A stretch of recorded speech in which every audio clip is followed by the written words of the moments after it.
që komisionet zgjedhore, Ngilidi është ekspert në komisionet zgjedhore. Komisionet që janë bërë zgjedhore gjithmonë çuditërisht janë bërë pak muaj ose para një viti para se zgjedhjet të vinë. Në partia në pushtet dhe partia në opozit kanë gjetur dakordësitë e tyre përkatëse për të bërë një kod zgjedhor që intereson të dyja palëve.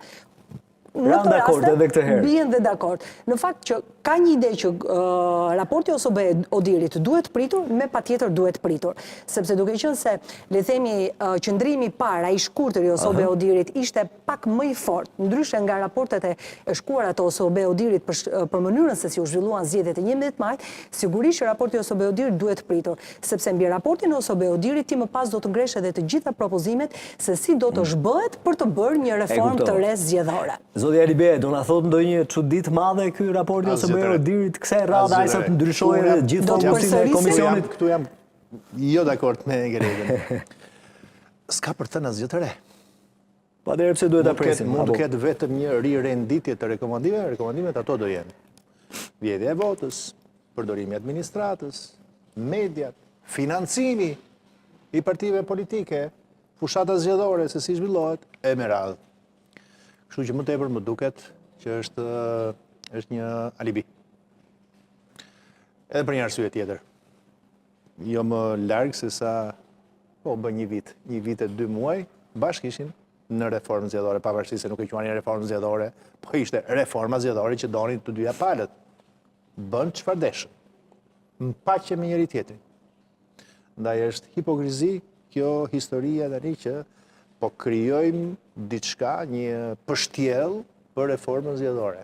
Pranojnë, do duhet pranuar që sot ka një anomali. Nuk e di sa e vërtet është, po nga mediat e kam parë që tek projekt të vendimi është hequr e drejta e votës së bashkëkryetarit.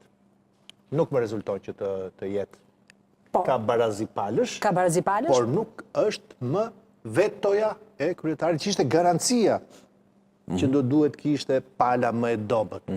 Dhe kjo ka një shpjegim. Dhe shpjegimi është fakti që sot në mënyrë parazitare me kontributin e Partisë Demokratike, Edi Rama ka 83 plus mandate, që do thotë, mund ta bëjë dhe i vetëm reformën zgjedhore tashmë. Kështu që ka rënë edhe një nga garancitë kryesore që opozitat kishin më përpara, që ishte vetoja e bashkëkryetarit. Kështu që për këtë pikë më duket që është vërtet një furtunë gotë çfarë janë duke ngritur si alibi. Për mua është e thjeshtë.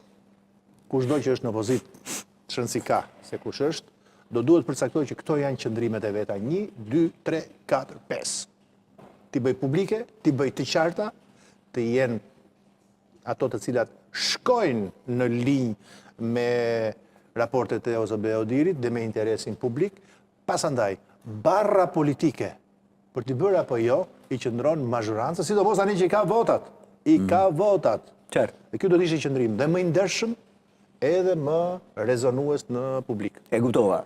Se duhet presim edhe shumë gjëra, Ilir, sepse kemi dhe propozimin e kryesocialistit Edi Rama për të shkurtuar numrin e deputetëve, nga 140 në 101, pra janë shumë element që ndërturen. Pa ju ka lidhje edhe me reformën territoriale, apo jo? Jo, e ka drejt për drejt lidhje me... Me shumë gjëra lidhje.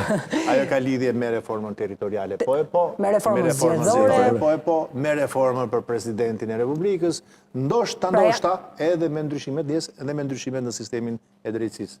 Se futën duart kushtetut. E kuptova. E nisëm me presidencën, doja që ta mbyllja me presidentin Begaj. PD-ja duket se është e bindur se mund ta shkarkojë presidentin e Republikës. Partia Socialiste, zoti Balla tha ditën e sotme s'ka gjasa. Megjithatë doja që shfrytëzoj momentin që të kam këtu edhe pyes nëse janë antikushtetuese gjitha këto veprime të presidentit Begaj shpalosur nga opozita apo jo. Më lejoni t'ju a lexoj. Në mënyrë shumë të shpejtë. Dekretimi antikushtetues i zgjedhjeve për Bashkinë e Tiranës. 1. Ndërprerja antikushtetuese e mandatit të gjyqtarit kushtetues. Dekretimi antikushtetues i ligjit për komisionet hetimore. Dekretimi antikushtetues i ministres virtuale Diella. Refuzimi për të ndaluar përfshirjen e trupit diplomatik në fushatë elektorale. Ndërhyrja antikushtetuese nëpërmjet kabinetit të tij në procesin zgjedhor, përfitimet personale dhe të birit në shkelje flagrante të kushtetutës. Këto janë 7 pikat. Okej. Do duhet lexuar gjithë materiali dhe do duhet parë faktet për një pjesë të këtyre pretendentëve, për një pjesë, sidomos këtyre të fundit, këto që lidhen me Përfitimet familjare. Për përfitimet. Aty duhet parë faktet se s'mund të flasësh. Në fakt, kam një opinion që vetëm për çështjen e parë në aspektin unë kam qenë këtu më duket në një emision në Euronews ku në momentin kur u dekretua zgjedhjet e 9 tetorit, ndërkohë që ishte bërë ankimi nga kryetari i bashkisë, që do thotë sipas kushtetutës, në një famshëm 115 tashmë, vendos pezullimin, që thotë ngrirjen e gjithë shkaje, dhe ishte bërë më përpara, ky ishte për mua dhe është një tejkalim i madh kushtetues. Nuk është thjesht një lajthim juridik, sepse mbi të gjithë ati heq drejtën një përfaqësuesi të pushtetit vendor të dëgjohet nga gjykata kushtetuese, asgjëson gjykatën kushtetuese, vendos krijon një standard tjetër të garancive për pushtetin vendor e me radhë. Tani një koment fare të shkurtër. Po, ajo çfarë prisja unë mbas dhe këtë edhe e kam thënë, ajo çfarë prisja mbas krizës kushtetuese, dhe më guxoj ta quaj krizë kushtetuese me dekretimin e datës 9 tetor edhe për Tiranën, do duhet të shihnim se sa antikorpe kishte sistemi ynë. 2 ishin antikorpet. 1 parlamenti, 2 gjykata kushtetuese. Dhe kur them parlamenti, e shoh të udhës që po mund të fillojë edhe një procedurë shkarkimi. Nuk është mund filloj. Nuk është e thënë që do shkojë deri në fund. Dhe ajo që dëgjuam dhe çfarë juve e thatë, është që po, nga njëra palë, nga opozita ka filluar, është depozituar kërkesa. Serioziteti i një procedure të tillë kërkon që të mos e mbushësh me 7 çështje, nga cilat 2-3 i them që tani që nuk qëndrojnë. Qoftë ajo për gjykatën kushtetuese, po doni ju. Qoftë ajo për që thuhet Komisionet hetimore? Për komisionet hetimore, është një drejtë e tij, ta thot po ose jo, apo të çështja e këshilltarit vet që është antar i kasit. Për këto ta them që tani me bindje, për aq sa jurist modest jam, që nuk qëndrojnë. Diella? Diella është e diskutueshme. Unë të them vetëm një gjë.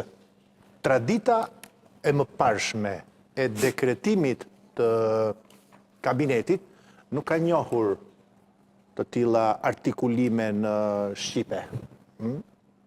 Caktohet filani kryeministër, ka dhe përgjegjësinë edhe për ministren. Këtu mund të jetë edhe një lajthim. Por ama, e kam thënë këtu dhe ta them gjithmonë, të paktën aty presidenti ka qenë i kujdesshëm sepse ka thënë që përgjegjësinë për diellën e ka kryeministri. Frika e madhe ishte që shumë nga veprimtarit që kanë potencial korruptiv, siç janë edhe prokurimet, me futjen e gjasme inteligjencës artificiale, fajësia në korrupsion do të ngelej e diellës pra jo në individi.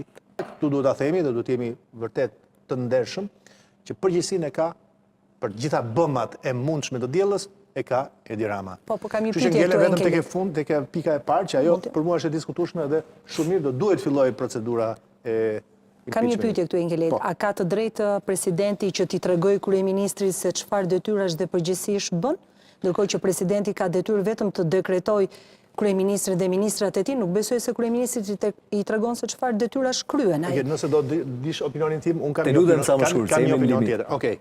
Ne jemi një republik parlamentare, por ama kemi adoptuar faktin që presidenti i Republikës është figura më e lartë institucionale, madje pretenduar që përfaqëson gjithë, po themi, publikun dhe unitetin e kombit. Në raportet me qeverin, ajo se çfarë ka ndodhur në fakt ka disiplinuar fushën e veprimtarisë së kryeministrit. Dhe unë them që kjo është një gjë e mirë. Një kryeministër me shumë pushtet. Një kryeministër pa limite, që s'ka kontroll parlamentar, që mund bëjë gjithçka. Atëherë duhet dikush që të fillojë dhe t'i japi ose t'i vendosë ca kufi, ca sinor. Dhe unë e kam parë atë dekret, në fakt, e kam parë si një gjë të mirë. Që presidenti i Republikës në raportin me kryeministrin nuk është thjesht vetëm një noter, po i ka përcaktuar në këtë rast me dashjen edhe të kryeministrit për një arsye tjetër, se do të bënte spektakël, i ka përcaktuar fushën e veprimtarisë. Dhe kjo është gjë e mirë. Përkundër asaj se çfarë thuhet në kërkesë. Engeleda, nëse s'ke diçka për shtuar, falenderoj shumë. Engeleda, faleminderit, kënaqësi.